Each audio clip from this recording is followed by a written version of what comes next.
এখানে আমি রঙের কাজ করছিলাম। রঙের কাজ বলতে ব্লকের জন্য রং বানাচ্ছিলাম। তো কোনোভাবেই পছন্দ মতো রংটা তৈরি করতে পারছিলাম না। তো অনেকক্ষণ পরে তৈরি হয়েছে যদিও, কিন্তু এই রংটাও মনে হচ্ছিল যে খুব বেশি পারফেক্ট হয়নি যখন কাপড়ে করতে গিয়েছিলাম। তো একটা রং তৈরি করতে দেখা যায় অনেক সময় লাগে। মানে পারফেক্ট একটা রং, যে রংটা দিয়ে আপনি কাজ করতে চান বা আপনার পছন্দ মতো।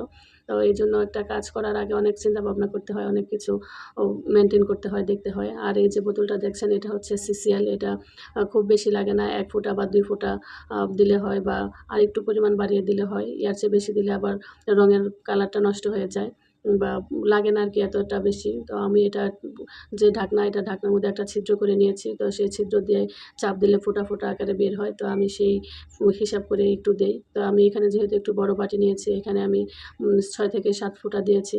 তো এইটা দিলে কালারটা একটা গ্লেজ আসে আলাদা, একটা চকচকে ভাব আসে। আর নাইলে মনে হয় যে কালারটা মরা, মরা হয়ে গিয়েছে। তো এটা এইজন্য সবসময় ইউজ করি। আর এই তো আমার ব্লকের ডাইসগুলা বের করছিলাম, আর দেখছিলাম যে কোন ডাইসটা দিয়ে কাজ করব, কি করব। তো এই ডাইসটা আমার কাছে খুব ভালো লাগে। তো ভাবছিলাম যে এই ডাইসটা দিয়ে কাজ করব। কিন্তু এই ডাইসটা দিয়ে উপরে আর কাজ করিনি। কিন্তু অন্য ডাইস দিয়ে কাজ করেছি। আর কিছু, কিছু ডাইসে আমি উপরে যে কাঠটা লাগানো, তো এটা লাগিয়ে নিয়েছি। কারণ এই কাঠটা লাগানো থাকলে কাজ করতে সুবিধা হয়। আর না হলে এভাবে ধরলে অনেক সময় দেখা যায় হাত থেকে ডাইসটা পড়ে যায়, আর কাজটা এলোমেলো হয়ে যায়। তো এখানে আমি এই ড্রয়ারে রেখেছি। আমি এই ড্রয়ারটাতেও রেখেছি, আর উপরের ড্রয়ারটাতেও কিছু রেখেছি। তো আর এই যে ক্যাবিনেটটা দেখছেন, এটা আসলে আমার হাসব্যান্ডের আগের অফিসে ছিল। তো ওর অফিসের অফিস টেবিলের সাথে ডেস্ক টেবিল ছিল। তো এটা আমি আর ফেলে দেইনি, বিক্রি করতে দেইনি। এটা আমি বাসায় নিয়ে এসেছিলাম। তো এটা একটু নষ্ট হয়েছে। তারপরেও আমার কাজ চলছে। আমার ব্লকের ডাইসগুলা, রংগুলি আমি সব এটাতেই রাখি। তো আমার হাসব্যান্ড বলছিল যে, "এটা ফেলে দাও, এখানে নতুন একটা কিছু বানিয়ে নাও।" তো আমি চিন্তা করছি, দেখা যাক কি হয়। আর এই তো ডাইসগুলাতে আমি কাঠটা লাগিয়ে নিচ্ছিলাম। তো আমার ছেলে এসেছিল একটু কাজ হেল্প করার জন্য। তো সে আর হেল্প করেনি, চলে গিয়েছে আমি ভিডিও করছি দেখে। আর আমি সবগুলা ডাইসই গুছিয়ে রেখেছি। আর এলোমেলো হয়ে থাকলে দেখা যায় অনেক সময় খুঁজে পাই না। এইজন্য একটু গুছিয়ে রেখেছি। এখানে কিছু রেখেছি, আর নিচে এগুলা, যেগুলা ডাবল ডাইস আছে, তো সেগুলো আমি রাবার দিয়ে পেঁচিয়ে রেখে দিয়েছি একসাথে করে। ডাইস আমার কাছে অনেক আছে। তবে কাজ করতে গেলে মনে হয় যেন সবগুলা দিয়ে কাজ করি। কারণ আমার সবগুলা ডাইসই আমার কাছে ভালো লাগে, পছন্দ করে কেনা। আবার কিছু ডাইস আছে অনেক আগের পুরানো। একজনের কাছ থেকে নেওয়া, উনি কাজের জন্য কিনেছিল কিন্তু কাজ করেনি। তা আমাকে দিয়ে দিয়েছে। বলছিল যে, "আপনি যেহেতু কাজ করবেন তাহলে আপনি নিয়ে করেন।" আর এই ডাইসটা তো কিছুদিন আগে কিনেছি, আপনারা দেখতে পেয়েছেন। আমি একটা ভিডিওতে শেয়ার করেছিলাম। আর এখানে আমি বিভিন্ন রং দিয়ে ট্রাই করছিলাম কোন রংটা দিয়ে কাজ করলে ভালো হবে, কিভাবে কাজটা করলে ভালো হবে। তো একটা কাজ করার আগে অনেক চিন্তা ভাবনা করতে হয়, কাজটা কিভাবে করলে সুন্দর হবে। তো এই পর্দার কাজটা করতে এসে আমি খুবই বিপদে পড়ে গিয়েছি। মানে আমি কোনোভাবেই মিলাতে পারছিলাম না যে কীভাবে আমি কাজ করব। তো আমি ১ম এ ভেবেছিলাম পুরাটাই আমি নীল রং দিয়ে করব। কিন্তু এখন হঠাৎ জানি কেন মনে হচ্ছে যে নীলের সাথে অন্য কোনো রং মিশাই। ২ রং দিয়ে কাজটা করা হয়নি। তো ১ রং দিয়ে কাজটা করেছি। তো ২ রং দিয়ে করার চেষ্টা করেছিলাম।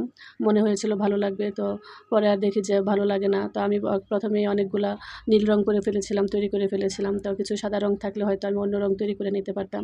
তো আমার স্টকে যে সাদা রং আছে, তো অল্প পরিমাণ আছে। তো সেটা দিয়ে আর হবে না। তাই আমি আর অন্য রং তৈরি করিনি। পরে আমি এটা নীল রং দিয়ে করেছি। তো এখানে আমি বিভিন্ন কালার দিয়ে ট্রাই করছিলাম আসলে আমার কেমন লাগবে, কেমন হবে। তবে এই ডাইসটা আমার খুব ভালো লাগে। তো এই ডাইসটা দিয়ে ভেবেছিলাম যে করব। পরে দেখলাম যে না, এই ডাইসটা দিয়ে খুব বেশি ভালো লাগবে না পর্দার কাজটা। তাই এই ডাইসটা দিয়ে করিনি। আমি অন্য ডাইস দিয়ে করেছি। এই কাজটা আমি সেহরির পরে শুরু করেছিলাম। তো কোনোভাবেই যেহেতু আর কালার মিলাতে পারছিলাম না, পরে রেখে দিয়েছিলাম। আর এই কাজটা আমি কন্টিনিউ করিনি। পরে আমি সকালে কাজটা করেছি, ১০টা থেকে আবার শুরু করেছি। তো এই তো আমি গোলাপি রংটার সাথে দিয়েছিলাম, কিন্তু দেখতে আমার কাছে ভালো লাগছিল না। তাই আর আমি এই কাজটা আর করিনি। তো পরে আমি এই যে এই ব্লকের কাজটা শুরু করেছি সকালে। তো এভাবেই শুরু করেছি, শুধু নীল দিয়ে করব পুরাটা। আর এটা আমি পর্দা করছি না, আমি এটা টি টেবিলের জন্য যে কাপড়টা তৈরি করেছি, তো সেটা বানাচ্ছি, টি টেবিলের ম্যাটটা বানাচ্ছি। এখন এটা দিয়ে আগে ট্রাই করি, দেখি কেমন দেখা যায়। পরে আমি পর্দাগুলা তৈরি করব। আর পর্দাটা একটু ডিজাইন চেঞ্জ করব, যেহেতু টি টেবিলটা ছোট একটা টেবিল এটাতে থাকবে। তো এটা আমি পুরাটাই শুধু একটা ডাইস দিয়ে করেছি। তবে অন্যটা আমি কীভাবে করব আপনাদের সাথে শেয়ার করব অবশ্যই সামনের ভিডিওতে। ব্লকের কাজ করার সময় রংটা যদি পারফেক্ট হয় তাহলে কাজটা খুব ইজিভাবে করা যায়। এই কাজটা করতে আমার খুব বেশি সময় লাগেনি।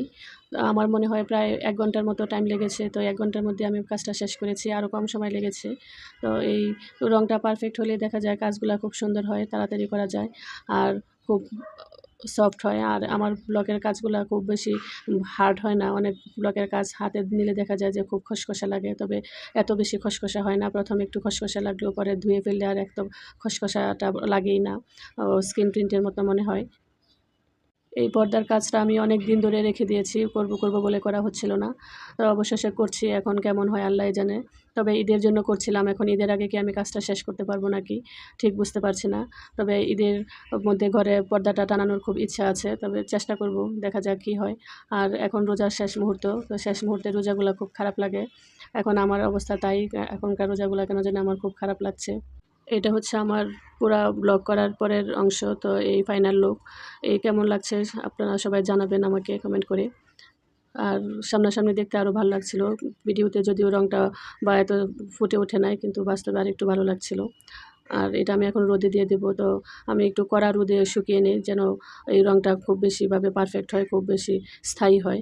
আর রোদে শুকানোর পরে আমি ভালো করে ইস্ত্রি করে নেই। তো ইস্ত্রি করলেও রংটা অনেকটা পারফেক্ট থাকে।